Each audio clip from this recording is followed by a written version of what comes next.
बोलिए श्यावर रामचंद्र की जय। पवन सुत हनुमान की जय। सनातन धर्म की जय। प्रिय आदरणीय सभी भक्तजन, हम आपके पावन पवित्र कोमल हृदय के अंदर बैठे हो उस परम पिता परमात्मा को कोटि कोटि नमन करते हैं, दंडवत करते हैं, प्रणाम करते हैं। मेरे प्रिय भक्तजन, जैसा कि आपने परमेश्वर परमात्मा श्री रामचंद्र की अमृतमयी कथाओं का रसास्वादन तरह तरह की कथाओं के द्वारा श्रवण किया है, हम आज आपको उनकी ऐसी अमृतमयी कथा को श्रवण कराने के लिए जा रहे हैं कि एक बार दुर्वासा ऋषि अपने 10,000 शिष्यों के साथ अयोध्या के लिए निकल पड़े। रास्ते में जा रहे हैं और रास्ते में चलते समय उन्होंने अपने अंदर एक मत कमाया कि मैं इस भगवान श्री राम को भली प्रकार से जानता हूं, उनके चरित्र से, उनके अवतार से मैं स्वयं ही परिचित हूं। वो साक्षात श्री हरि विष्णु के अवतार हैं, लेकिन उनको आम लोग, ये साधारण व्यक्ति उन्हें नहीं जानते। मैं उनका परिचय आम जनता से कराऊंगा। मेरे प्रिय भक्तजन, तब जा रहे थे तो अयोध्या में प्रवेश किया और सीधे उनके राजमहलों में प्रवेश कर गए। 8 जोड़ियों को पार किया और वहां पर जाकर के माता जानकी के महलों में प्रवेश करने लगे। जब महलों में प्रवेश करने लगे तो वहां पर डोड़ीवान जो खड़ा था, उसने जाकर के प्रभु श्री रामचंद्र जी को यह सूचना दी कि भगवान आपसे मिलने के लिए दुर्वासा ऋषि पधार रहे। भगवान राम अपने जिस कार्य में भी व्यस्त थे उस काम को त्याग करके ऋषि के स्वागत के लिए वहां से दौड़ पड़े और द्वार पर पहुंच करके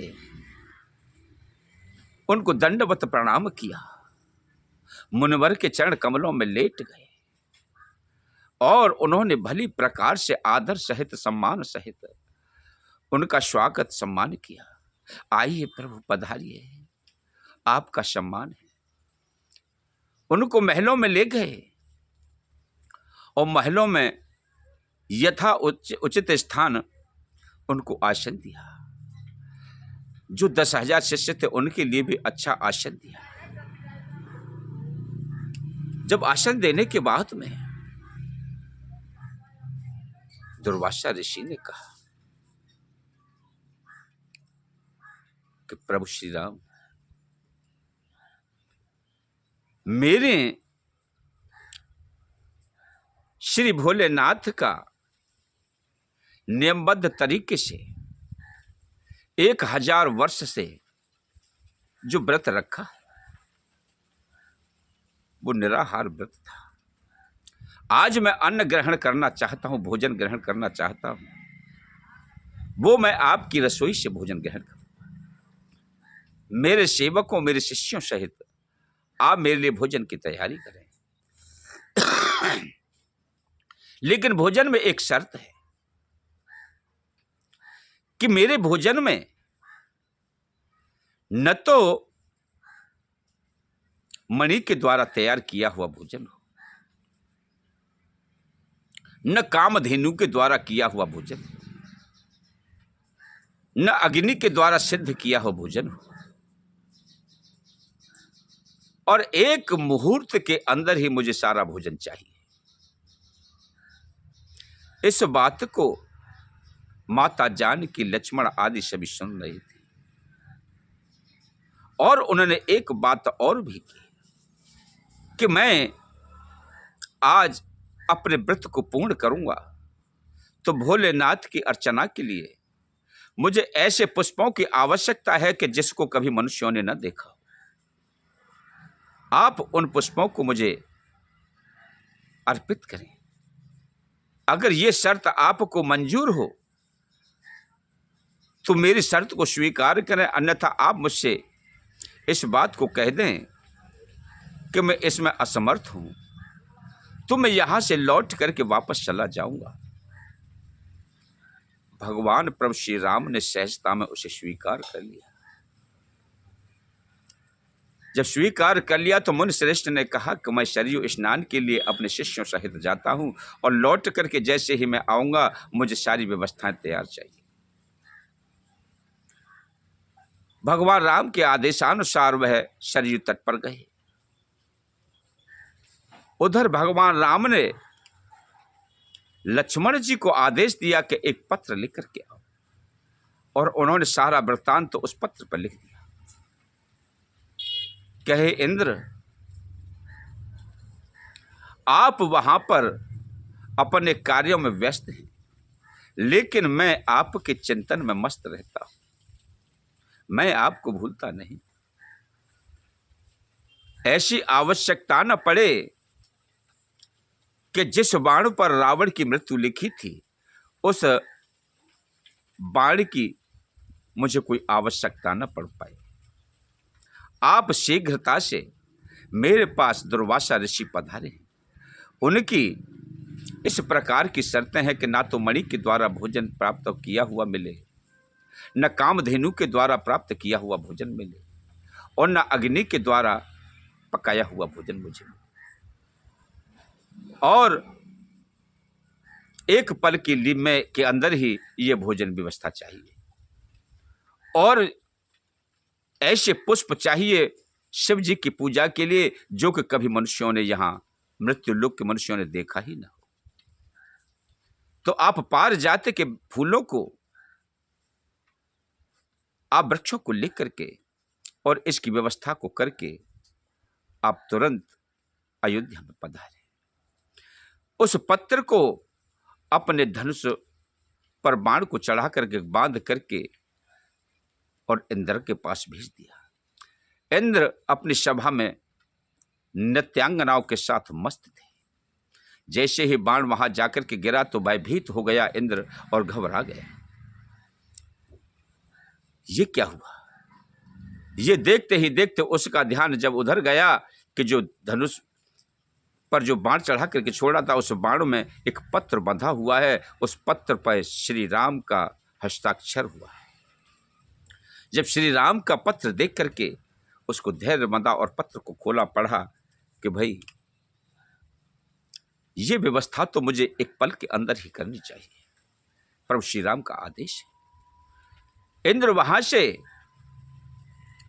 सारी वस्तुएं लेकर के पारिजात वृक्ष को लेकर के अयोध्या में पधार जाते हैं।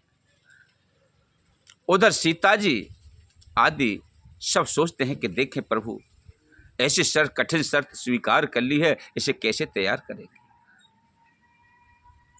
उधर दुर्वासा ऋषि ने अपने एक शिष्य के लिए भेजा कि जाओ पहले देख करके आओ, गुप्तचर के रूप में जाना और ये सब मालूम करना कि भगवान श्री राम ने क्या क्या तैयारी की है, मेरी शर्त के अनुसार कुछ तैयार हुआ है कि नहीं। वहां से उनका शिष्य वहां पर पधारा और उसने देखा कि वहां पर पारिजात वृक्ष उपलब्ध है, सभी देवता उपलब्ध है, और फिर बाकी हंसी ठिठोलियां करके प्रसन्न मुद्रा में प्रभु श्री राम अपने आसन पर विराजमान है। वो वहां से लौट करके दुर्वासा ऋषि के पास गया और उन्होंने सारी घटना से अवगत करा दिया।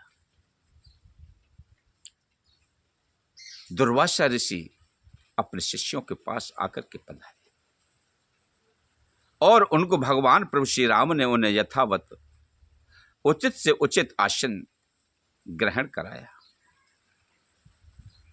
आसन ग्रहण कराने के बाद में माता सीता ने कल्प वृक्ष के पास जाकर के उनकी विधिवत पूजा की, अर्चना की और स्वर्ण पात्र वहां रख करके उनसे निवेदन किया कि दुर्वासा ऋषि अपने मन माफिक भोजन चाहते हैं, आप उनके इच्छानुसार भोजन प्रदान करें। एक पल के अंदर ही सभी थाल लग लग के सोने की थालियों में और भोजन तैयार होकर के आ गया और माता सीता, भगवान प्रभु श्री राम, लक्ष्मण आदि परोसदारी के लिए लग जाते हैं। अब आपने इस बात को जान लिया कि भगवान प्रभु श्री राम ने एक पल में ही सारी व्यवस्थाएं कर दी। वीडियो अधिक बड़ा हो जाएगा, इसलिए मैं दूसरी वीडियो में इस कथा को आपको प्रसारित करूंगा। अगर वीडियो पसंद आई हो तो चैनल को सब्सक्राइब करें, वीडियो को लाइक करें। ओम नमो नारायण, ओम नमो नारायण, ओम नमो